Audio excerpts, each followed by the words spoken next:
Welcome to Orissa education service. So हमारा जो lecture series चल रहा था उड़ीसा एजुकेशन सर्विस में, हम आ गए थे लेक्चर 6 की तरफ। और हम यहाँ पर एजुकेशनल कंट्रोल एंड मैनेजमेंट में आज निपा के बारे में देखेंगे, जो कि हमारा लेक्चर 7 होने वाला है।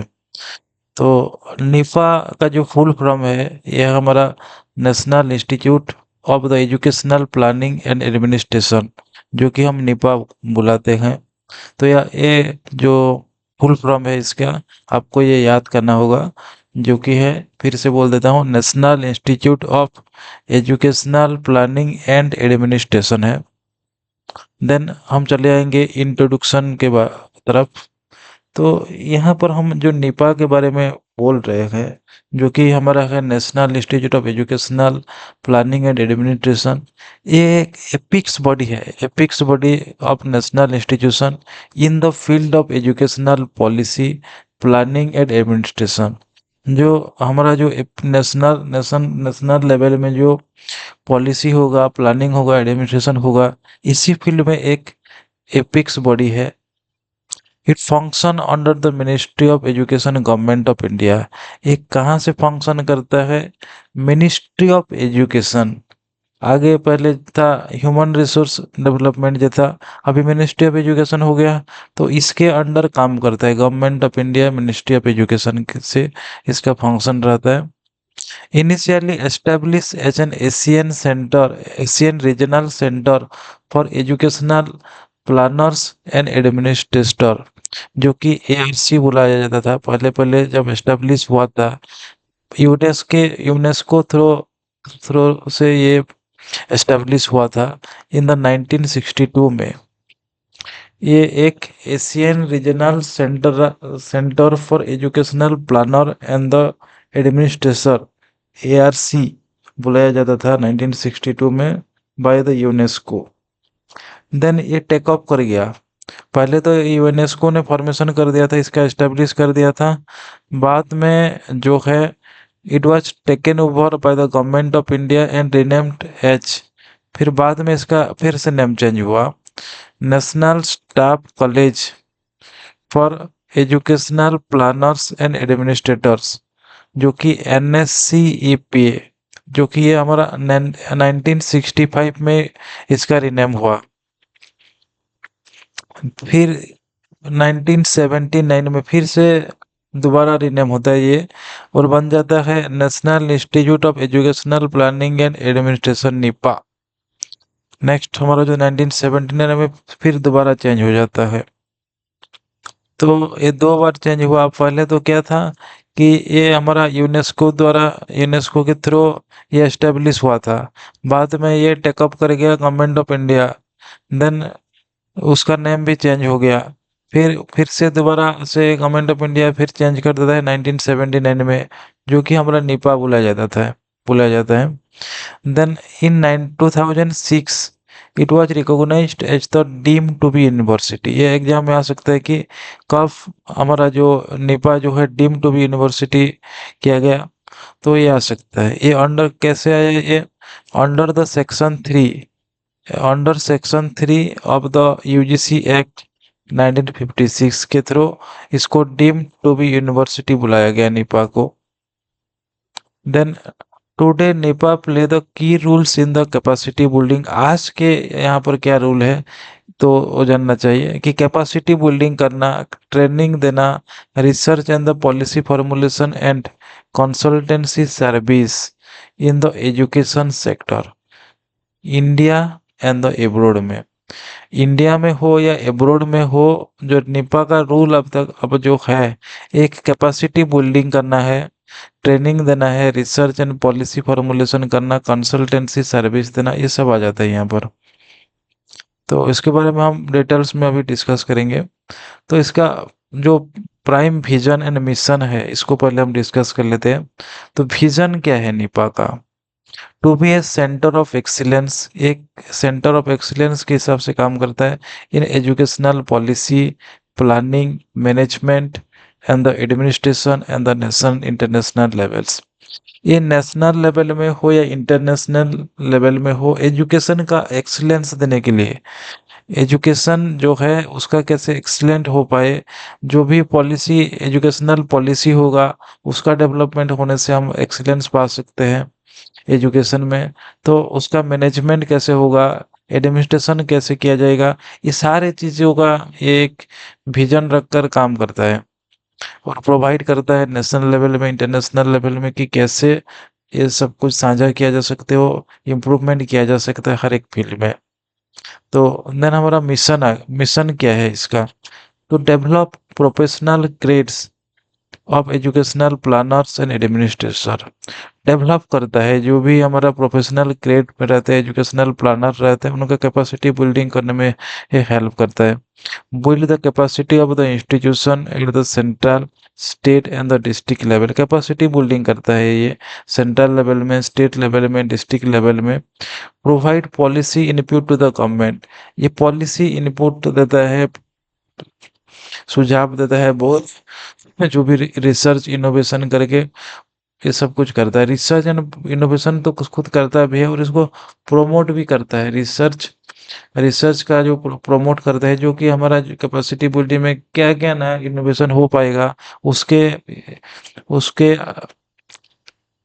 तरफ ये काम करता है और देश को आगे बढ़ाने में या इंटरनेशनल लेवल में जो हमारा जो एजुकेशन का लेवल है उसको प्रमोट करता है ये।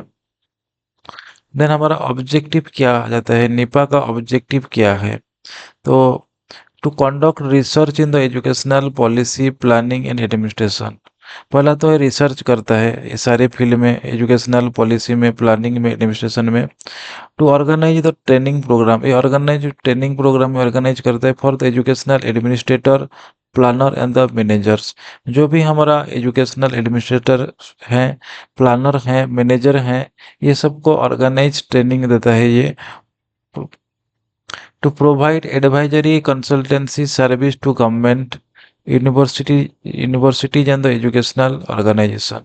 हमारा जो यूनिवर्सिटीज है, एजुकेशनल जितने भी सारे गवर्नमेंट गवर्नमेंट का जो भी यूनिवर्सिटीज है, गवर्नमेंट हो या प्राइवेट, चाहे जो भी एजुकेशनल इंस्टीट्यूट हो, ये डायरेक्टली या इनडायरेक्टली प्रोवाइड करता है, एडवाइजरी जारी करता है, कंसल्टेंसी सर्विस देता है कि कैसे हम उसका इम्प्रूवमेंट हो सके। To strengthen the educational plannings and the management system in the national and the state levels। State level में हो या हमारा जो नेशनल लेवल में, एजुकेशनल प्लानिंग को स्ट्रेंथन करने के लिए, मैंने हमारा जो मैनेजमेंट सिस्टम को मजबूत करने में ये काम करता है। To foster the international cooperation in the field of educational planning and administration. जो हमारा इंटरनेशनल कोऑपरेशन रहेगा, प्लानिंग करना, एडमिनिस्ट्रेशन करना, उसको फोस्टर करता है ये। To promote the use of modern management techniques, ICT and the database system in the education. जो भी नया टेक्नोलॉजी अगर मॉडर्न टेक्नोलॉजी को इम्प्रूवमेंट करने के लिए, प्रमोट करने के लिए, उसके तरफ रिसर्च मोड में काम करने के लिए, इस सारी चीज़ों के ऊपर इसका ऑब्जेक्टिव बन जाता है काम करना यहाँ पर। देन हमारा मेजर फंक्शन, क्या क्या मेजर फंक्शन हो सकता है एक एक करके हम डिस्कस करेंगे यहाँ पर। तो पहला है research and development, policy research on the education system, financing, equity, access, quality and governance. सारी चीज़ों में हमारा जो रिसर्च एंड डेवलपमेंट है यहाँ पर काम करता है। Training and the capacity building, organizing training program for the educational officer, planner and administrators at the state and the district levels। Then हमारा आ जाता है policy formulation and the advisory rules. ये provide the policy suggestion for the ministry of education and the state government. ये हमारा जो ministry of education है, state government है, ये सारी चीज़ों को, ये सारे जो डिपार्टमेंट है इनको पॉलिसी एडवाइजरी करता है, सजेशन देता है। कंसल्टेंसी सर्विस, यहाँ पर offer the consultancy to the national international organisation like UNESCO, UNICEF and the World Bank. ये सारे जो अथॉरिटी है, ऑर्गेनाइजेशन है, इनको ये कंसल्टेंसी देने का भी काम करता है।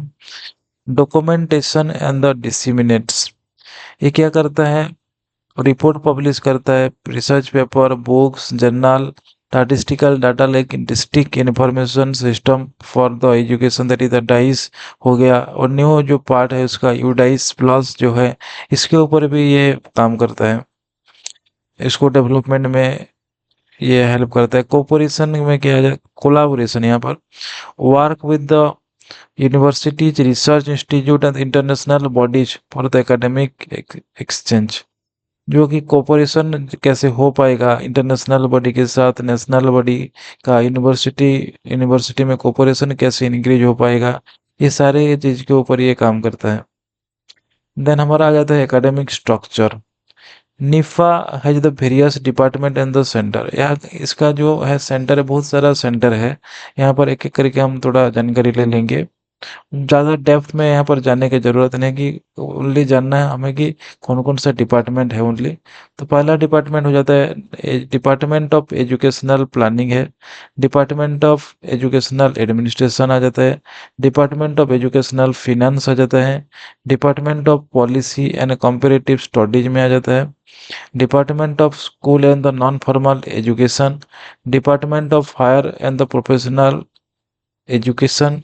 देन हमारा department of training and the capacity building. ये काफ़ी सारे हमारा जो है एकेडमिक स्ट्रक्चर, ये जितने सारे डिपार्टमेंट है, इसको थोड़ा आप थ्रू गो थ्रू हो जाना है, और ज़्यादा याद भी करने से कोई फ़ायदा नहीं है। यहाँ पर थोड़ा आइडिया होना चाहिए कि क्या क्या है। देन हम जाते हैं की कंट्रीब्यूशन। यहाँ पर इम्पोर्टेंस चीज़ आ जाता है हमारा डाइस जो है, जो district information system for the education, a pioneer school education database now introduced as the UDIS Plus। ये तो जो भी टीचर लोग होंगे उसको उनको मालूम ही होगा कि UDIS क्या होता है, डाइस क्या होता है। यहाँ पर कैसे हमारा जो स्कूल का जो बच्चों का जो डाटाबेस कैसे मैनेजमेंट किया जाता है, ये सारी चीज़ें अब यहाँ पर आ जाता है। देन हमारा policy input for the national policy on the education, that is the NEP 2020, सर्व शिक्षा अभियान, रामसा। ये सारे चीज़ों के ऊपर ये काम करता है, जो कि कंट्रीब्यूशन रहा है इसका। जो है पॉलिसी इनपुट दिया है और काफ़ी सारे सुझाव दिया है इसमें, कैसे नेशनल पॉलिसी को एग्जीक्यूट किया जाएगा, सर्व शिक्षा अभियान के ऊपर, रामसा के ऊपर, ये सारे ऊपर यहाँ पर कंट्रीब्यूशन रहा है। डाइस के ऊपर, यूडाइस प्लस के ऊपर जो है निपा का कंट्रीब्यूशन बहुत ही जिम्मेदार तरीके से यहाँ पर ये काम किया है और उसका डेवलपमेंट किया है।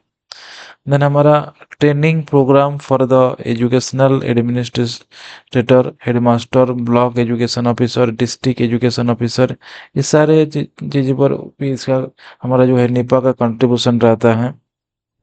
Then research on the quality, inclusion, financing and the decentralisation and the quality of education, ये सारे चीज़ के ऊपर भी ये काम करता है। एडमिनिस्ट्रेटिव ओवरऑल देखा जाए तो जो भी हाई लेवल पॉलिसी फॉर्मुलेशन होना, कोई एडमिनिस्ट्रेटर लोगों का जो है यहाँ पर ट्रेनिंग प्रोग्राम करना, ये सारी चीज़ें यहाँ पर कंट्रीब्यूशन में जाता है। जो स्कूल मैनेजमेंट सिस्टम जो है हमारा, डाइस हो गया, यूडाइस प्लस हो गया, ये सारी चीज़ के ऊपर ये बहुत ही शानदार तरीके से काम किया है, जो कि हमारा जो नेशन डेवलपमेंट में बहुत ही हेल्पफुल हो रहा है अभी। तो ये सारी चीज़ को हमको थोड़ा आइडिया लेना है। ज़्यादा आपको याद ही हो जाएगा कि यहाँ पर क्या क्या काम किया है। डाइस के प्लस, यूडाइस के प्लस, ये पॉलिसी इनपुट दिया है हमारा नेशनल पॉलिसी ऑफ एजुकेशन के ऊपर 2020 के ऊपर, जो भी है सर्व शिक्षा अभियान के ऊपर, रामसा के ऊपर, ये सारे चीज़ के ऊपर काम किया है। हमारा जो कंट्रीब्यूशन रहा है निपा का। देन और भी मेजर कंट्रीब्यूशन है, या तो की कंट्रीब्यूशन में चले और मेजर कंट्रीब्यूशन क्या क्या थोड़ा और देख लेंगे। वो सेम चीज़ ही दिया गया है यहाँ पर। तो policy include play key role in the formulating the NEP 1986, then 1990 programme action 1992, then हमारा आ जाता है NEP 2020, ये सारी चीज़ों पर काम किया है। फिर Sarva Shiksha Abhiyan, RAMSA, RTE act 2009, technical support and the monitoring किया गया है यहाँ पर इस चीज़ों के ऊपर। Then UDISE and the DISE plus जो है, building a strong database driven system for planning and the monitoring the school education, leadership training जो है special programme for the school principal, block and the district education officer के ऊपर। Then हमारा global recognition, recognized by the UNESCO and the other international body as the center of excellence and the in the educational planning, इस सारी चीज़ों के ऊपर इसका contribution रहा है। तो यहाँ पर जो चीज़ें हम डिस्कस किए सेम ही चीज़ें हैं ये, तो ज़्यादा टेंशन लेने की बात नहीं है, थोड़ा ये यहाँ पर ब्रॉडली थोड़ा लिखा गया है। देन हमारा आ जाता है rule of national educational development. National level में क्या हमारा जो है एजुकेशन में डेवलपमेंट क्या है, इसके ऊपर थोड़ा देख लेंगे। Provide research evidence for the government reforms, work as the think tank यहाँ पर रहता है, थिंक टैंक के हिसाब से काम किया है ये for the ministry of education. conduct the impact studies on the scheme like the midday meals, that is the MDM जो है। समग्र शिक्षा अभियान जैसे फ्लैगशिप प्रोग्राम जो है, SSA Ramsa and the teacher education जो भी है, ये समग्र शिक्षा एड हुआ है। इसके ऊपर बहुत ही इम्पैक्ट स्टडीज किया है, यहाँ पर कंडक्ट रिसर्च किया है और काम किया है इसके ऊपर। देन हमारा आ जाता है promote the inclusive education, decentralisation and the use of the ICT in the school and the higher education. जो भी हमारा इंक्लूसिव एजुकेशन है, हमारा decentralisation and the use of the ICT कैसे हो पाएगा स्कूल लेवल में, हायर एजुकेशन लेवल, ये सारे चीज़ के ऊपर हमारा जो है नेशनल एजुकेशन डेवलपमेंट में ये हेल्प किया है। देन हमारा national and international rules. Nationally, it is act the think tank for the Ministry of Education. Then हमारा internationally NIPA collaborates with UNESCO, World Bank, UNICEF, IIFE जो कि हमारा international institute of educational plannings. Then हमारा SAARC country जो हैं, इनके जो है इंटरनेशनली ये कोलाबरेट करके जो भी है हमारा जो मिनिस्ट्री ऑफ एजुकेशन में, तो ये हमारा नेशनली जो थिंक टैंक काम कर रहा है ये, लेकिन यहाँ पर जो है वर्ल्ड लेवल में जो इंटरनेशनल लेवल में जो ऑर्गेनाइजेशन है, जैसे कि हम डिस्कस की यूनेस्को, वर्ल्ड बैंक, यूनिसेफ, ये सारे जो ऑर्गेनाइजेशन है इनके साथ भी कोलाबोरेट होकर काम करके इसका रूल जो है साझा किया गया है यहाँ पर। देन हमारा रिकॉग्निशन, यहाँ इसको क्या क्या रिकॉग्निशन मिला है, तो इसके ऊपर थोड़ा डिस्कस कर लेंगे। तो इसको डीम टू बी यूनिवर्सिटी बोला गया था 2006 में। इस ऑफर क्या कर रहा था, एमफिल अभी तो हटा के दिया गया है, एमफिल जो प्रोग्राम है। देन PhD जो है, पोस्ट डॉक्टरल प्रोग्राम पे जो है एजुकेशनल प्लानिंग एंड एडमिनिस्ट्रेशन, ये सारी चीज़ के ऊपर ये काम किया है, कोर्स ऑफर किए हैं यहाँ पर। PhD लेवल में एमफिल हो गया, PhD हो गया। Then centre of excellence recognised by the UGC and the UNESCO, centre of excellence के हिसाब से रिकॉग्नाइज्ड किया गया है UGC एंड द यूनेस्को के द्वारा। देन हमारा its faculty member are national policy advisor and the many alumni serve as the state secretaries, educational commission and the UNESCO officers. इनका जो फैकल्टी मेंबर है, कहाँ कहाँ से हो सकते हैं यहाँ पर बोला गया है, वो कैसे हो सकते हैं। नेशनल पॉलिसी एडवाइजर हैं ये, एंड द स्टेट सेक्रेटरी भी हैं, एजुकेशन कमिश्नर हैं, देन यूनेस्को ऑफिसर भी हो सकते हैं यहाँ पर। देन पब्लिकेशन में आ जाता है यहाँ पर जर्नल, एक जर्नल का दिया गया है यहाँ पर, journal of educational planning at the administration, यह एक पब्लिकेशन है जो कि हमारा जो है क्या बोलते हैं निपा का है। देन हमारा policy brief and the research report and the training manuals जो पब्लिश करता है ये, एक जर्नल पब्लिश करता है। देन हमारा रिसर्च रिपोर्ट हो गया, ट्रेनिंग मैनुअल्स हो गया, ये सारी चीज़ें करता है। देन हमारा annual report on the school education statistic जो कि यूडाइस प्लस जो भी रिपोर्ट है इसको ये पब्लिश करता है। देन हम आ जाते हैं significance of Nipah. Significance of Nipah में पहला है हमारा नेशनल सिग्निफिकेंस क्या है, स्टेट सिग्निफिकेंस क्या है, ग्लोबल सिग्निफिकेंस क्या है। ये तीन चीज़ों के ऊपर थोड़ा सा ओवरव्यू ले लेंगे, आपको ये सब पता ही है बट थोड़ा जानकारी लेना चाहिए। Provide the backbone for the educational planning in the India from NEP 1986 to NEP 2020 जो है, यहाँ पर पॉलिसी प्लानिंग करने में ये हेल्प बैकबोन की तरह काम किया है। देन स्टेट सिग्निफिकेंस में आ जाता है, helps the state to builds institute of educational and the management and the trainings, जो कि है SIEMAT, जो भी हमारा एजुकेशन का management and the training programme होता है, यहाँ पर इसको बिल्ड करने में ये हेल्प करता है। देन ग्लोबल सिग्निफिकेंस क्या है? Train the planner from the Asia, Africa and the Latin America, ये सारे जो है ट्रेन्स को प्लानर देने में ट्रेन्स प्लानर्स फ्रॉम, जो भी प्लानर्स होते हैं यहाँ पर इस कंट्री में, ग्लोबल लेवल में जो एशियन कंट्री हैं, अफ्रीकन कंट्री हैं, लैटिन अमेरिकन हैं, इनको जिनमें यहाँ पर जो प्लानर होते होते हैं, तो इनको ट्रेनिंग देने में हम इनका हमारा निपा का सिग्निफिकेंस रहता है। इसका बोलने का मतलब ये है। तो इन समरी जो भी हम डिस्कस किए सारी चीज़ें हुई है, तो निपा जो है हमारा एक एपिक्स बॉडी है, गवर्नमेंट ऑफ इंडिया में है। और यहाँ पर जो है इसका जो फुल फॉर्म है आपको याद थोड़ा रख लेना, national institute of educational planning and administration. इसका नाम जैसा है प्लानिंग एंड एडमिनिस्ट्रेशन, उसी के हिसाब से ही सारी चीज़ किया है ये। जो भी नेशनल लेवल में हो गया, हमारा इंटरनेशनल लेवल में हो गया, स्टेट लेवल में हो गया, इस सारी चीज़ों में पॉलिसी प्रोग्राम हो गया, ट्रेनिंग देना हो गया, आईसीटी जो रिसोर्सेज है हमारा, जो सब डाइस एंड यूडाइस प्लस जो है, इसको हमारा जो NEP 2020 हो गया। तो ये सारी चीज़ों के ऊपर ये काफ़ी सारा काम किया है। तो ओवरऑल देखेंगे तो निपा का जो है रिक्रूटमेंट हमारा जो इंडिया में बहुत ही हेल्पफुल रहा है। तो अब इस लेक्चर में इतना ही, और हम यहाँ पर इस लेक्चर को क्लोज करते हैं। तो उड़ीसा एजुकेशन सर्विस के ये यूट्यूब चैनल से आप जुड़े रहिए। आपको अच्छा लग रहा है लेक्चर, हमारा जो कंटेंट प्रोवाइड किया जाता है, तो जितना भी हो सकता है मैक्सिमाइज करके हम दे रहे हैं। तो आपको ये अच्छा लग रहा है यूट्यूब चैनल, तो आप इसको जरूर जुड़े रहिए और अपने दोस्तों के साथ शेयर कीजिए। और हमारा जो टेलीग्राम चैनल है और व्हाट्सएप ग्रुप है, आप वहाँ पर भी ज्वाइन कर सकते हैं। और यहाँ पर जो भी जो भी मेंबर्स हैं, आप कोलैबोरेट करके अपना स्टडी को एनहांस भी कर सकते हैं।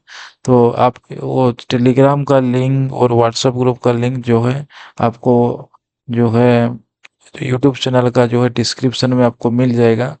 तो आज के लेक्चर में इतना ही। Thank you.